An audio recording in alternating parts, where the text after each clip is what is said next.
Let me out of this bag! Let me out of this bag! I am King Hydroflax! I will destroy you if you don't let me out of this bag!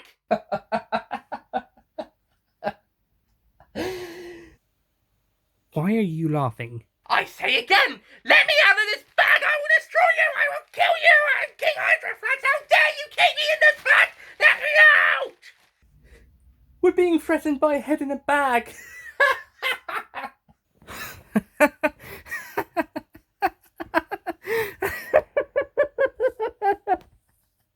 Oh, good point.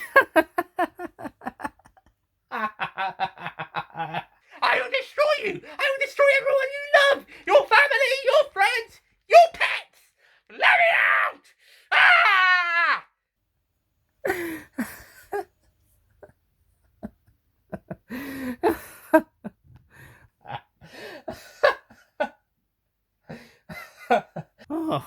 Oh, yeah. Oh, man. Needed that. Oh, man. Oh, that was fun.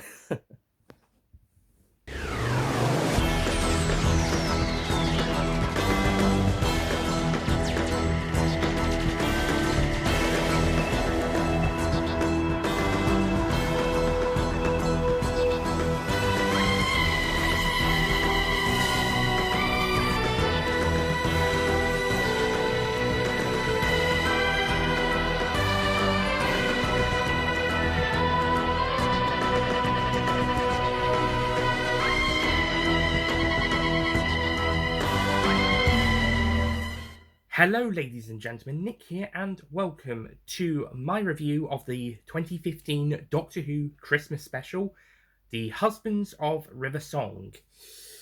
And technically, this wraps up Series 9, but as Hellbent aired a few weeks earlier, and this episode was included on the complete Night series box set, so this technically wraps up Series 9. And to be honest, a bit like the Series 11 and 12 specials, this is a much better conclusion to the series than the actual finale. So, The Husbands of River Song. The plot of this episode is that River Song has called upon a surgeon to help remove the head of her husband, King Hydroflax. However, her associate, Nardole, has accidentally brought the Doctor to her, and she's unaware that the Doctor can regenerate beyond the 11th Doctor due to knowing about his 13 incarnation limit and knowing about the War Doctor and about the 10th Doctor regenerating into himself. I'm sure he told her at some point. Maybe in a phone call after the events of the Day of the Doctor or whilst he was on Trenzalore. I'm not sure, but she knows. But she does not know that the Doctor got a new set of lives at the end of the time of the Doctor, and therefore she does not recognise the 12th Doctor as an incarnation past the 11th. This also implies that she hasn't met any future incarnations by this point yet, so any story that does include a future incarnation in River Song will probably take place after this. That, or like in the Big Finish audios, when she appears with a past Doctor before the 10th Doctor, when she wipes their memories. So 4, 5, 6, 7, and 8 have met her, and she's wiped their memories of her. So it's possible the Doctor might do the same thing if a future incarnation meets River prior to the events of this story. At least that's a theory. That's if that's ever going to happen in television or expanded media. It's just speculation, but my guess is if a future incarnation does meet River Song prior to the events of this story, they'll probably erase it from her memory, like she does with the 4th, 5th, 6th, 7th, and 8th Doctors when she meets those in the audios. That all doesn't directly meet them, and they're just left wondering. Anyway, back to this story. So, The Husbands of River Song. This is actually a really good story. I thought it was really fun and pretty sweet and a nice wrap up to River Song's story, more or less. I mean, yes, her story will properly end with Science and Library Forest of the Dead, but that will be next for her, give or take 24 or so years. So we can more or less assume that the age of her death is over 224. She claims to be over 200 in this story, that A Night on Darulium is 24 years, so she and the Doctor will be there for 24 years, give or take. So I'm guessing she'll be at least 224 when she dies, but more likely 225 or slightly later. But anyway, So before she goes to the library, we have one last adventure with River Song. In her timeline, of course, there might be other adventures in between this and the library, but we won't see those on the telly. At least we haven't seen them yet anyway, they might come later. But in terms of wrapping River's story up, this is really sweet and really nice. It's also the Doctor's last meeting with her at current time. And I think it's nice that they wrap it up with an event that is towards the end of both their lives, towards the end of River's life, and later on in the Doctor's life. Not necessarily towards the end of his life, but later on in his life when meeting River, because they're so out of order. This actually feels like a pretty natural conclusion. It's probably his last meeting with her, and it's one of the last she'll have with him. So it's kind of a nice balance together sort of way, and it works really well. I also think Alex Kingston and Peter Capaldi work off each other really well. Some nitpicks, there is a bit of a silly Moffat comedy in there. I mean, there is some. This is a very comedic episode. This is a pantomime episode, or it's the pantomime episode. And to be honest, after the last episode, we so badly needed this type of story. Yeah, it's a bit too silly, but it's fun. It's Christmas. It's entertaining. It's not like the last special where it's a bit convoluted in what it's doing. This one's simple, fun, enjoyable pantomime. Nothing more, nothing less. Actually, this is a little bit more. It's the end of River Song's story, and it's a nice emotional ending. I'll give Stephen Moffat this. He's pretty good at writing emotional endings. Even Hell Bent had a few bits. It's just a shame that it was so overshadowed by what it was doing wrong that it didn't quite work. But this, it did quite a lot right. So I think it managed to achieve what it set out to do, unlike Hellbent, which failed. But I do think quite a lot of the comedy is very typical Stephen Moffat. He puts his usual typical comedy in there. Yeah, there's some funny bits in there as well, but there's a bit where I'm kind of thinking, that doesn't quite work. It's kind of a 50-50 with the comedy, in honesty. Mainly the jokes, but what happens on screen is usually quite fun. But it's usually the jokes that kind of a bit 50-50. Supporting characters, King Hydrofax is a very over-the-top villain, and Craig Davis does a really good job in playing an over-the-top villain. I also like the cybernetic suit coming after them. Nardole. Oh boy, Nardole. Nardole in this story is just there for comic relief. He's very silly, he's not very good, and yeah, I mean, Matt Lucas does a good job with the character, but he's super silly, and yeah, oh boy. There's a reason why nobody was happy to hear that he was coming back to be a companion in Series 10. And then Series 10 happened and everybody loved him. And that's because he felt like a bit of a different character in Series 10 to what he was. Yeah, he was a tiny little bit silly earlier on in Return of Doctor Mysterio, but he started to show signs of maturity and seriousness. And then Series 10 itself happened, and then we got a more serious Nardole with a few funny moments. So Nardole in every episode after this is a very different type of character to the one we get in this story, who is basically a cowardly wimp. Here, and he's mainly here for comic relief. Thank goodness they, because they brought him back for Series 10, thank goodness they make him a more serious character for the most part. And a bit more of a mature character, and keeping the Doctor in check after River Song has left and gone to the library or anything and whatever. So we're going to see this in Series 10. We're going to see this in Return of Doctor Mysterio and the following episodes. So yeah, stay tuned for that. But in this episode, he is basically here for comic relief, which is and there's a reason why people weren't excited to see him back in Series 10 until he actually did come back. Maybe more so when the series came along rather than the first special, but there was early signs in the special.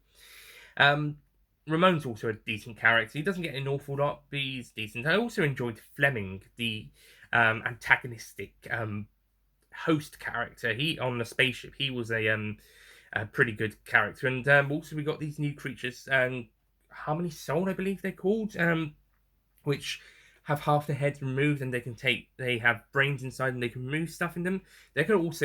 Those characters are also going to play a important role in the next special, by the way. So that's an interesting creature design, an interesting species. Fun fact: because the next episode is the return of Doctor Mysterio, and they're in that. This means that these are one of the few species that is in back-to-back stories. I can't think of too many off the top of my head. I made the Master, of course, in season 8. Um, the Daleks in Frontier in Space and Planet of the Daleks, and also the end of the Space Museum into the Chase, the Cybermen in The Haunting of Villa Diodati, and then the Ascension of the Cybermen and the Timeless Children. There's probably other stories as well where you got back-to-back stories with monsters in them, same monsters and villains in them. But this is an example of one of those. And I think they've done well here. They're set up pretty goodly so that they can be used again in the future episodes that they appear in. It is a shame that they only have one other episode after this. It would have been nice to have a trilogy and them appear in the last Christmas special in 2017, or in a episode of Series 10. But alas, not. Got Twice Upon a Time instead. Yay. That's basically it for characters. The setting is pretty fun. It's in the future, and we're on a human colony. There's some Christmas stuff going on, and then we go to a spaceship with lots of people who have committed lots of murder and genocide and have a bit of a profit on the side. Yeah, it's quite a fun, enjoyable ride of adventure we have in here.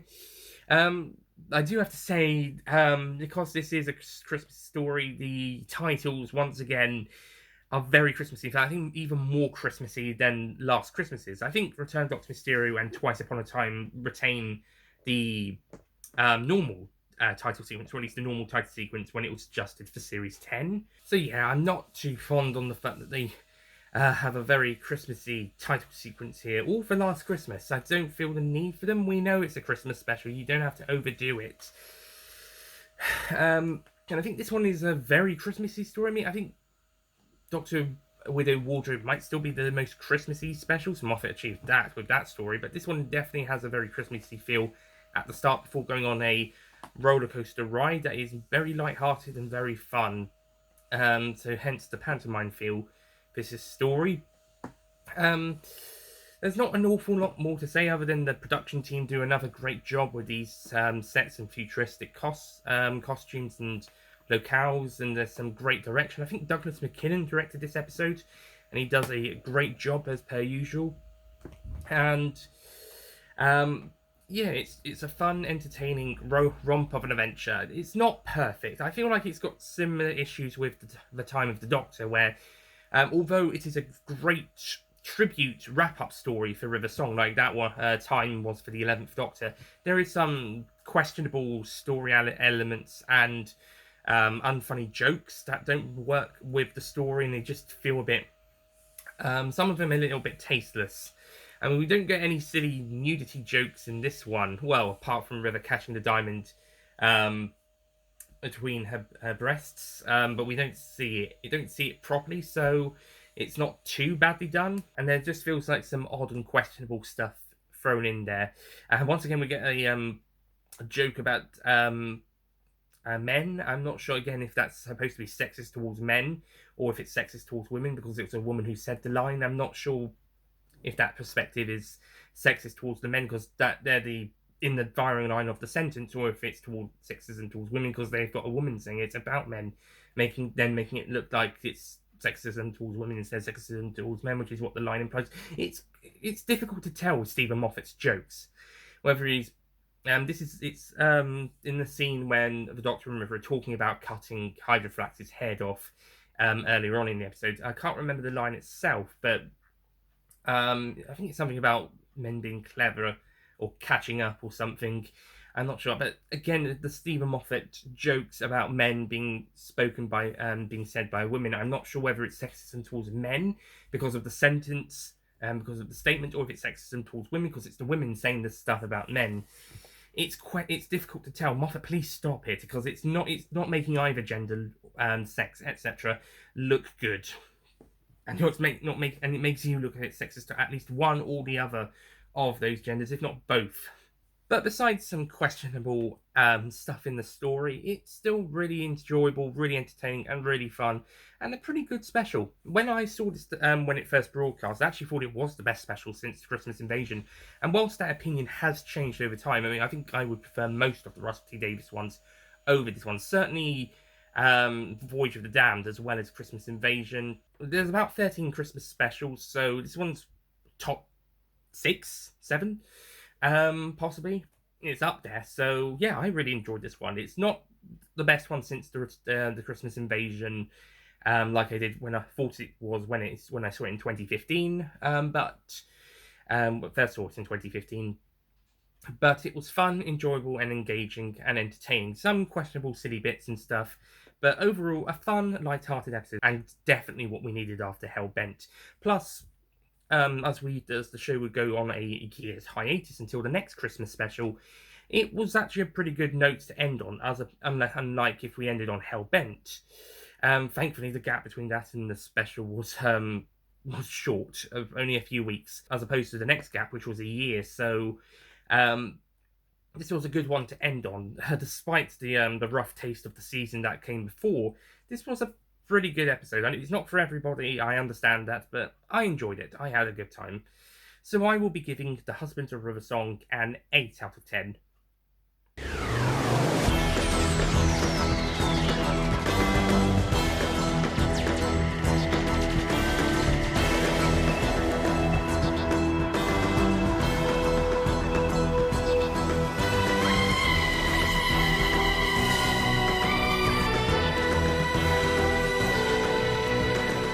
Expecting a 9, considering how positive I was sounding, but I don't think it's quite 9 there because of some of the silly stuff that does happen. And I don't mean the comedic stuff, I mean it's like some of the typical Stephen Moffat writing that we've been getting over the last couple of years with the show, and also with Sherlock as well. So that's it from my review of Doctor Who, The Husbands of River Song, the 2015 Christmas special, and that's it. I've reviewed every single Doctor Who episode ever broadcast, from An Unearthly Child to Revolution of the Daleks. I have reviewed every single episode, every single televised story. Yeah, this is only The Husbands of River Song. Series 10, 11, and 12 haven't been covered, but I've already reviewed those in my original reviews of those stories. So I've technically already reviewed every episode after this story. So that's it. I've done it. I've reviewed every single story ever. Or every single television story ever. It's time to party! Yay! But I will be re-reviewing series 10, 11, and 12 in revisitations reviews. So those will be coming up soon, and I might also do some revisitation reviews of some of the other stories prior to this one as well, just in case maybe down the line. Definitely going to do a new season 5 ranking following the Fury from the Deep re-review. But I've decided to do that after the new Web of Fear comes out. So next time we will be doing the series 9 ranking, and I've already written my list. And then we will be on to Series 10 revisitation reviews with the return of Dr. Mysterio, the 2016 Christmas special. And yeah, between this and then, 2016 was a gap year. I mean, technically the first gap year since the show's return was 2009, but we had 3 specials that year, and bookended by 2 others at the end of 2008 and start of 2010. So even though we had the biggest gap between series, with series 4 to 5 being about 21 months, there were 5 specials in the meantime, as opposed to the other year gaps where there's usually only 1 episode in between, between the end of one series and the start of the next. So 2016 was quite a long year for us Doctor Who fans, and this will be the first year where there will only be 1 episode in the year, which is it's the least number of episodes since 2004 that have been broadcast on television. 2004, of course, there were no episodes broadcast, as 2005 was when the show came back, and there wasn't any webcasts. So, and I mean, broadcast-wise, of course, they were filming Series 1 in 2004. But, yeah, in terms of the broadcast, 2016 was had the least number of episodes broadcast in the year since 2004. It was, of course, be joined by 2019, when that also only had 1 episode. Thankfully, Series 13 will be coming out later in 2021. So 2021 does not fall into that same category, in spite of COVID's attempts to try and prevent it from coming out in 2021. So, yeah, we've got a long gap, but thankfully we've got expanded media. We've got books, we've got the audios, we've got the comics, we've got a brand new spin-off series called Class, although it only ended up being one season. And there were lots of fan stuff. So, yeah, 2016, there was only one episode, but we still had some good times. And of course, we got the announcement shortly after this, about a month after this episode broadcast, that Stephen Moffat would be stepping down after Series 10. Series 10 would be the last series, he would be stepping down, and he would be replaced by Chris Chibnall, who would take over with Series 11. So, we've got one more series with Stephen Moffat as the showrunner, and after the broadcast of The Return of Dr. Mysterio, Peter Capaldi announced that he would be departing with Moffat. So, we've got one more series with Peter Capaldi left, and that will be the next series, Series 10. Finally, we're on to Series 10. So after the Series 9 ranking, I shall see you guys next time for the revisitation review of the first of the two Series 10 specials, the 2016 Christmas special, The Return of Dr. Mysterio. I'll see you guys then. Goodbye.